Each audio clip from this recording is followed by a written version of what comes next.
कैसे हैं आप लोग। Welcome back to my YouTube channel. My name is Jyoti Yogi Bhardwaj and आज हम जिस टॉपिक के बारे में बात करने वाले हैं that is very hot topic, hot in both the senses. Yes, let's start it. Okay, तो आज हम बात करेंगे एंगर के बारे में, दैट अनकंफर्टेबल फीलिंग जिसको हम हिंदी में गुस्सा कहते हैं, राइट।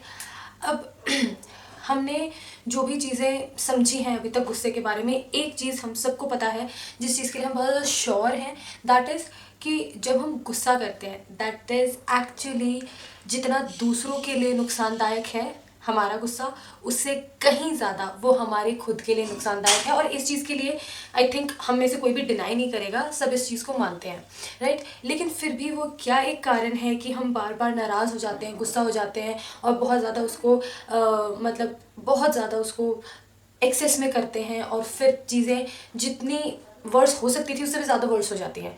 और फिर इस चीज़ को हम कैसे रोकें, स्टॉप करें, कंट्रोल करें, इस सब चीज़ों के बारे में आज का वीडियो होने वाला है। तो yes, let's get started. Okay, तो इस चीज़ को, इस टॉपिक को मैं बहुत ही एक छोटी सी स्टोरी से डिपिक्ट करना चाहूँगी। और ये story it's not only about me, one और द अदर वे ये हर किसी के साथ, हर किसी के घर में किसी ना किसी मेंबर से हुआ होगा, मोस्ट प्रोबेबली। यस, तो ये बात है कुछ टाइम पहले की। मैं और मेरा brother we both were fighting किसी बात पे, ऑफ कोर्स। तो क्या हुआ कि एक्चुअली जब आप कोई लड़ाई शुरू करते हो, जब आप गुस्सा करना शुरू करते हो, आप कुछ बोलोगे, सामने वाला कुछ बोलेगा, तो चीज़ें बहुत ज़्यादा एलिवेट हो जाती हैं, बहुत ज़्यादा एक्सेस में हो जाती हैं। और वो लड़ाई करते करते क्या हुआ कि मेरे हाथ में मेरा फ़ोन था। मैं एक्चुअली मैंने गुस्से में, out of that rage, out of that anger, मैंने फ़ोन उठा के फेंक दिया एंड मेरा phone it just broke off. And then थोड़ी देर बाद आई रियलाइज कि क्या हुआ, नुकसान मेरा हुआ, मेरा इतना प्यारा फ़ोन, मतलब it was all in pieces in front of me just because of me. मैंने किया वो क्यों किया? क्योंकि I was overpowered with that feeling of anger, that feeling of rage. किसका नुकसान हुआ? मेरा। ऑफकोर्स मेरे भाई का भी हुआ, हमारा बहुत आर्ग्यूमेंट हो गया, हीटेड अप आर्ग्यूमेंट, उसका उसमें भी दिमाग खराब हुआ होगा। But then so this was just an example. मैंने अपना मटीरियलिस्टिक जो नुकसान किया दैट इज़ अनदर थिंग, लेकिन साथ में जो इमोशनली मैंने खुद को तकलीफ़ दी, इमोशनली जो मैंने अपने आप को नुकसान दिया, वो एक अलग लेवल का नुकसान था। सो एक कोट पढ़ा मैंने, इट वॉज फ्रॉम बुद्धा, कि जो गुस्सा है वो ऐसा पॉइजन है कि आपने खुद होल्ड करके रखा हुआ है अपने गले में एंड यू आर एक्सपेक्टिंग कि दूसरे उससे मर जाएं।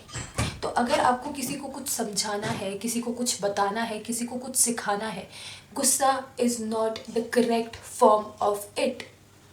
ये चीज़ हमें समझनी है और ये चीज़ हम में से सबको पता भी है, बट इस चीज़ को कैसे अपनी लाइफ में उतारें। सो ये सारी चीज़ें हमें मालूम है कि गुस्सा नहीं करना है, गुस्से को कंट्रोल करना है। तो फिर उस फीलिंग का क्या करना है? जो फीलिंग आ जाती है जब हम चाहते हैं कि कोई हमारे तरीके से काम करे और जब वो हमारे तरीके से काम नहीं करता, तो उस फीलिंग का क्या करें? देखिए, सबसे पहली चीज़ है जो most of the people who think like that, जैसे मैं हूँ, मैं अपना ही एग्जाम्पल ले लेती हूँ। मैं क्या करती हूँ कि मुझे ऐसा लगता है कई बारी कि यार मैं गुस्सा करूँगी, हर छोटी छोटी बात पे गुस्सा करूँगी, तो क्या होगा कि मेरे जो रिलेशनशिप्स हैं वो ख़राब होंगे। So it's good to suppress that feeling of fear, sorry, rage, और गुस्सा वाला जो मेरा सेंस है मैं उसको दबा के रखूँ अंदर, मैं गुस्सा बाहर ना निकालूँ। I should make everybody realise कि जो भी हो रहा है I am okay with it. ठीक है, आप इस चीज़ को एक बार करेंगे, इस चीज़ को 2 बार करेंगे, 3 बार करेंगे, 4 बार करेंगे, 5वीं बार में क्या होगा, वो गुस्सा और ज़्यादा एक्सट्रीम होके बाहर आएगा। 5वीं बार बात हुई होगी छोटी सी, पर गुस्सा आप बहुत ज़्यादा करेंगे, सामने वाले को लगेगा पागल हो गई है क्या, इतनी सी तो बात थी, इतना क्यों गुस्सा कर रही है? भाई इतना गुस्सा इसीलिए कर रही है बिकॉज 4 बार से 5 बार से उसने उस छोटी छोटी चीज़ों को अपने अंदर दबा के रखा है, और जब वो एकदम से बाहर आता है तो फिर वो चारों पाँचों चीज़ों का गुस्सा एक साथ बाहर आता है, सिर्फ एक चीज़ का गुस्सा बाहर नहीं आता। सो सबसे पहले यहाँ पे जो मिस्टेक मैं करती हूँ, हम में से बहुत सारे लोग करते होंगे, कि अपने रिलेशनशिप्स को बचाने के लिए हम क्या करते हैं, छोटी छोटी बातों को इग्नोर करने की कोशिश करते हैं। इग्नोर करना इज़ अनदर थिंग, उसको इरेज कर दो, वो एक अलग चीज़ है, लेकिन उसको मन में बैठा के रखना वो एक गलत चीज़ है। सो यहाँ पे डिफरेंस लाई करता है सप्रेसिंग एक चीज़, सेकंड इरेजिंग एंड इग्नोरिंग एक चीज़। तो सप्रेस नहीं करना है गुस्से को। Yes, you heard me right, don't suppress your anger. तो क्या करें, हर छोटी छोटी बात पे गुस्सा करें? नो, वो भी नहीं करना है। We have a solution for that also.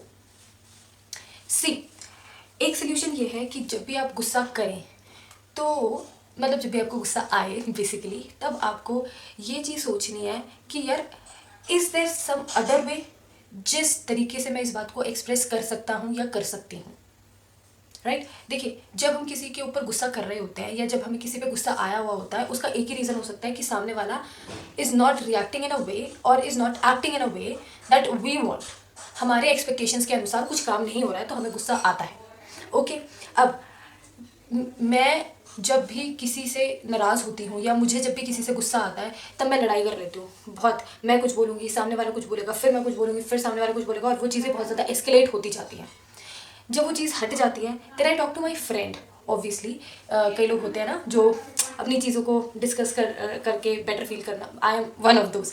फिर मैं अपने फ्रेंड से फ़ोन पे बात करूँगी, और जब मैं उसको सारा इंसिडेंट बता रही होती हूँ ना, तब मुझे धीरे धीरे रियलाइज़ होता है कि यार यहाँ गलती शायद मेरी थी, यहाँ पे मैं चुप हो सकती थी, ये बात इतनी भी बड़ी नहीं थी कि ये चीज़ इतनी ज़्यादा बढ़ गई। And I am very sure कि most of you must have felt this.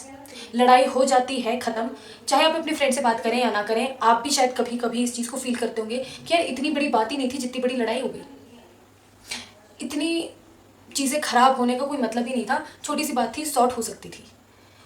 तो देखिए, जब आप अपने फ्रेंड से बात करें या खुद से बात करें, टॉक इन अ वे कि आप अपनी साइड की चीज़ें भी देखें जो आप शायद एग्जैजरेट करके कर रहे हैं, जिनकी ज़रूरत ही नहीं है।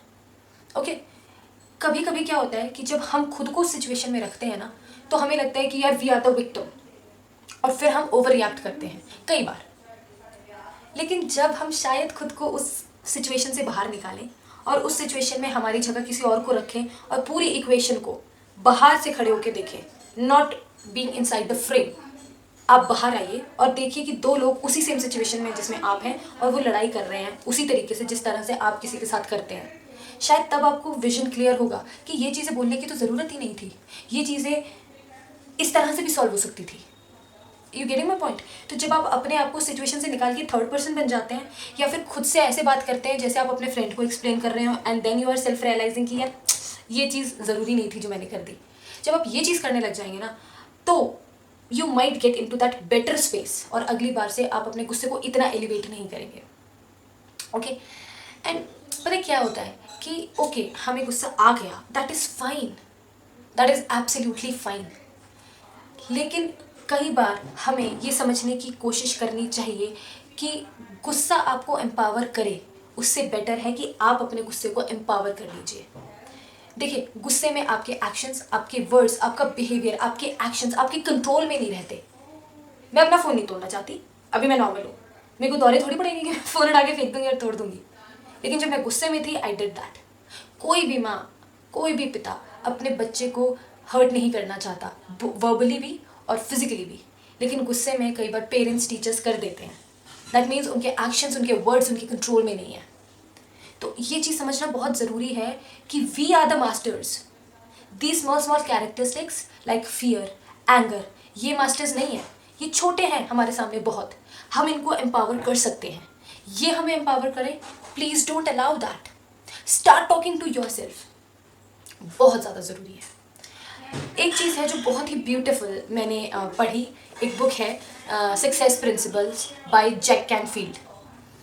उन्होंने एक बहुत अच्छी चीज़ अपनी बुक में मेंशन करी है, मैं आपको थोड़ा सा पढ़ के बताऊंगी, उसको एक्सप्लेन करूंगी कि आपको अपने आप को इस तरह से ट्रेन करना है, आपको अपने दिमाग को, अपने मन को इस तरह से ट्रेन करना है कि जो गुस्सा है ना, उसके पीछे के पॉइंट्स क्या हैं वो भी मेंशन कीजिए। फिर लेट इस मेक इट मोर सिंपलर।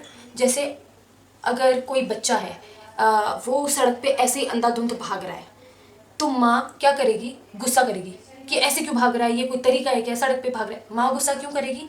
क्योंकि उसको पता है कि ये ऐसे ही भागता रहा सड़क पे बिना देखे, तो मे भी कोई चीज़ इसको हिट कर दे, कोई व्हीकल इसको हिट कर दे, इसको चोट लग सकती है। तो माँ क्या करती है, उस चीज़ को बच्चे को समझाने के लिए एक गुस्से वाला तरीका अपनाती है। कई बार। अब उसके पीछे क्या इंटेंशंस है? सबसे पहला, जब वो गुस्सा होगी, जो वो दिखाती है कि मैं तुझसे नाराज़ हूँ या मैं तुझसे गुस्सा हूँ, ऐसे क्यों भाग रहा था तू सड़क पे, ये कोई तरीका होता है क्या? उसके अंदर क्या चल रहा है? उसके मन में पहली चीज़ है डर कि कहीं मेरे बच्चे को कुछ हो ना जाए। दूसरा, वो अपने बच्चे से रिक्वेस्ट करना चाहती है कि प्लीज़ आइंदा ऐसा मत करना, ऐसे भागना मत। और मोस्ट इम्पॉर्टेंट, दैट लव, वो प्यार कि बेटा मैं तुझसे बहुत प्यार करती हूँ, अगर तुझे कुछ हो जाएगा तो मैं क्या करूँगी, और इसी चीज़ की वजह से मैं तुझे ये बताना चाहती हूँ कि ऐसे मत भाग। तो हम बेसिकली क्या कर रहे हैं, एक सिचुएशन में जब हम गुस्सा करते हैं, देयर आर 4 थिंग्स। जो सबसे पहली चीज़ है दैट इज़ गुस्सा, एंगर। दूसरी चीज़ that we are just having that fear, एक डर है। तीसरी चीज़ हम उससे रिक्वेस्ट करना चाहते हैं। और चौथी चीज़ हम प्यार करते हैं, राइट? लेकिन जब हम उस चीज़ को बोलते हैं, गुस्सा करते हैं, लड़ाई करते हैं, तो सिर्फ एक चीज़ जो फियर है वो दिखाई देता है। बाकी की जो 3 चीज़ें हैं वो सिर्फ हमारे अंदर हैं, हम उसे एक्सप्रेस नहीं करते because of any XYZ reasons. तो जब आप ये चीज़ प्रैक्टिस करना शुरू कर देंगे कि किसी को जब आप बता रहे हैं कोई चीज़, तो इन चारों इमोशंस को दिखाइए। ठीक है, गुस्सा आया क्योंकि सामने वाले ने कुछ ऐसा किया जो आपके एक्सपेक्टेशंस के बाहर था।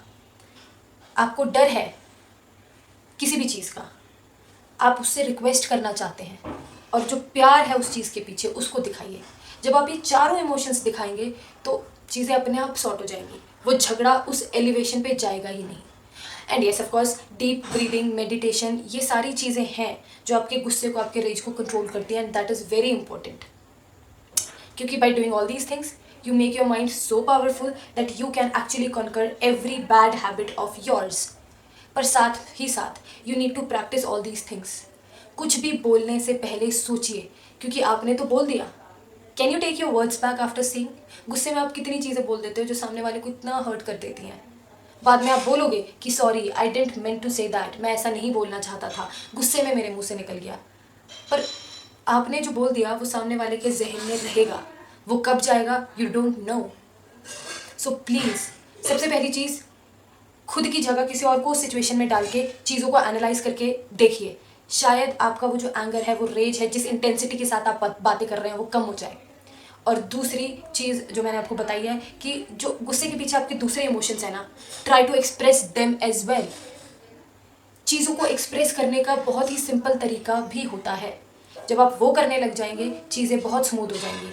And never ever suppress that anger, उससे चीज़ें और ज़्यादा ख़राब होती हैं। सो प्लीज़ इस चीज़ को एज ए सोल्यूशन कभी मत लीजिएगा कि यार क्योंकि मैं अपने रिश्ते बचाना चाहता हूँ, मैं थोड़ा अंडरस्टैंडिंग दिखना चाहता हूँ या चाहती हूँ, तो मैं उस गुस्से को ना दबा लूँ। Don't do that. Express whatever you are feeling, but there is a way of expressing. चीज़ों को बहुत ही शांत तरीके से, अच्छे तरीके से भी आप समझा सकते हैं, बता सकते हैं।